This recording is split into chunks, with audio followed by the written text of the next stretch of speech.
Good morning students. 11वीं वाले बच्चे, सिद्धि हिंदी विद्यालय के इस ऑनलाइन क्लासेस में आपका हार्दिक स्वागत है।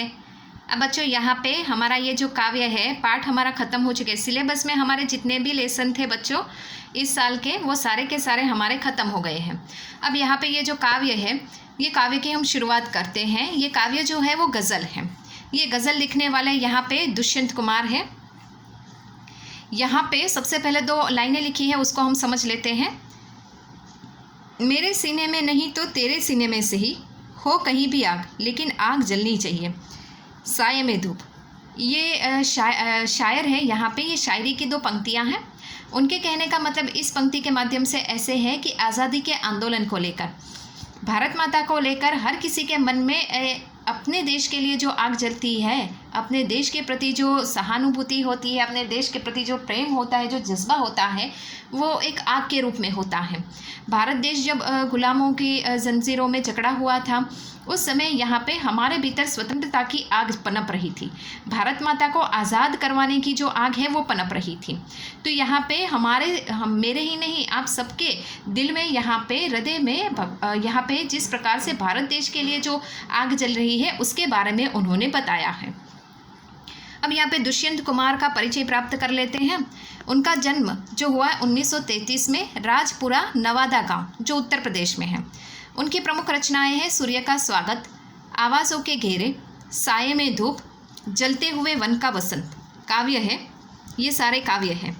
एक कंठ विष पाई, गीति नाट्य, छोटे छोटे सवाल, आंगन में एक वृक्ष और दोहरी जिंदगी उपन्यास। मतलब उन्होंने पाठ भी लिखे हैं और उन्होंने शायरियाँ और काव्य भी लिखे हैं। यहाँ पे दुष्यंत कुमार का जो जन्म है, ये दुष्यंत कुमार का जन्म 1933 में राजपुरा गांव जो उत्तर प्रदेश में आया हुआ है, वहाँ पे उनका जन्म हुआ। दुष्यंत कुमार का साहित्यिक जीवन इलाहाबाद में आरंभ हुआ।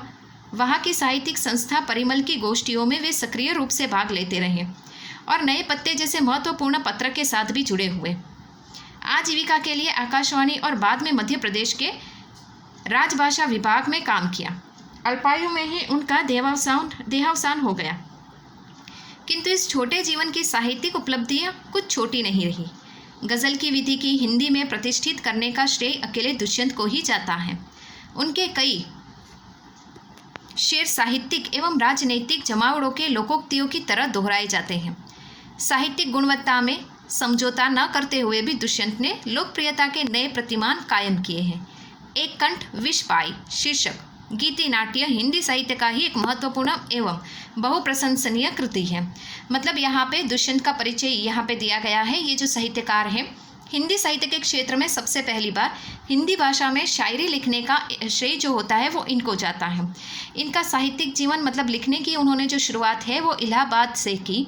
इलाहाबाद की जो संस्था है परिमल, मतलब ये परिमल नाम की ये जो की गोष्ठियाँ में उन्होंने सक्रिय रूप से भाग लिया। मतलब ये जो साहित्य लिखने की, ये जो हम लिखते हैं शायरियाँ, काव्य, पाठ, कहानी, उपन्यास, नाटक, ये जो साहित्यिक संस्था होती है ऐसी, उसमें ये परिमल नामक ये जो एक विभाग होता था, उसमें उन्होंने सक्रिय रूप से भाग लिया।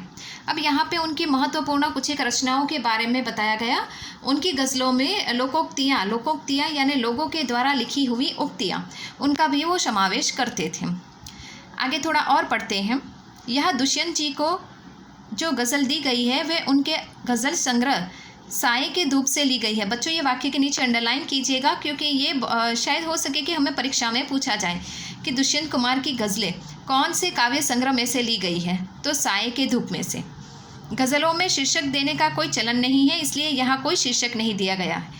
गज़ल में जैसे कि उसका गज़ल ही नाम होता है, गज़ल जो होती है वो गाई भी जाती है, और यहाँ पे उसका थोड़ा विस्तार होता है, वो विस्तार से रूप में होती है। तो यहाँ पे गज़ल का कोई शीर्षक नहीं होता जैसे काव्य का होता है, तो इसके लिए यहाँ पे गज़ल का कोई शीर्षक नहीं है। अब ये इसका भावार्थ बताया गया। हम जो पढ़ने वाले हैं वो काव्य। गज़ल एक ऐसी विधा है जिसमें सभी शेर अपने आप में मुकम्मिल और स्वतंत्र होते हैं, निश्चित और स्वतंत्र। उन्हें किसी क्रम व्यवस्था के तहत पढ़े जाने की दरकार नहीं रहती। इसके बावजूद 2 चीज़ें ऐसी हैं जो इन शेरों को आपस में गूंथकर एक रचना की शक्ल देती हैं। एक रूप के स्तर पर तुर्क का निर्वाह और 2 अंतर्वस्तु के स्तर पर मिजाज का निर्वाह। जैसे कि आप देखोगे यहाँ पहले शेर को 2 पंक्तियों का तुर्क मिलता है और उसके बाद सभी शेरों की दूसरी पंक्ति उस तुर्क का निर्वाह होता है। आमतौर पर गज़ल के एक शेरों में केंद्रीय भाव का होना ज़रूरी नहीं है, लेकिन यहाँ पूरी गज़ल एक खास मनस्थिति से लिखी गई जान पड़ती है। राजनीति और समाज में जो कुछ चल रहा है उसे खारिज करने और विकल्प की तलाश की मान्यता देने का भाव एक तरह से इस गज़ल में केंद्रीय सूत्र बन गया है। इस प्रकार दुष्यंत जी की यह गज़ल हिंदी गज़ल का सुंदर नमूना प्रस्तुत करती है। मतलब यहाँ पे बच्चों ये काव्य जो हम पढ़ने वाले हैं, इस काव्य में केंद्रीय भाव क्या है वो बताया गया। इस काव्य में जैसे कि ये जो गज़ल है, इस गज़ल में भावार्थ ये है कि हिंदी में ये गज़ल लिखने के पीछे उनका मकसद भारत देश में जो अंग्रेज़ थे, उन्होंने भारत देश को 150 साल तक गुलामी की जंजीरों में जकड़ा रखा तब, और आज जब भारत देश आज़ाद हो गया है तब दोनों के बीच में जो स्थिति है वो स्थिति का उन्होंने शेरो शायरी के माध्यम से भारत देश की वास्तविकता का हमें आभास कराया है। पहले भी हम जंजीरों में जकड़े थे और आज भी हैं। आज की स्थिति देखें बच्चे तो बहुत ही दयनीय है। जो बड़े पूंजीपति लोग होते हैं, जो धनवान लोग होते हैं, जो राजनीतिक क्षेत्रों में कार्य करने वाले जो अफसर होते हैं, जो राजनेता होते हैं, जो अधिकारी होते हैं, ऐसे लोग अपने निजी स्वार्थ को सिद्ध करने के लिए आम जनता को किस तरह से परेशान करते हैं, उसको दुखी करते हैं।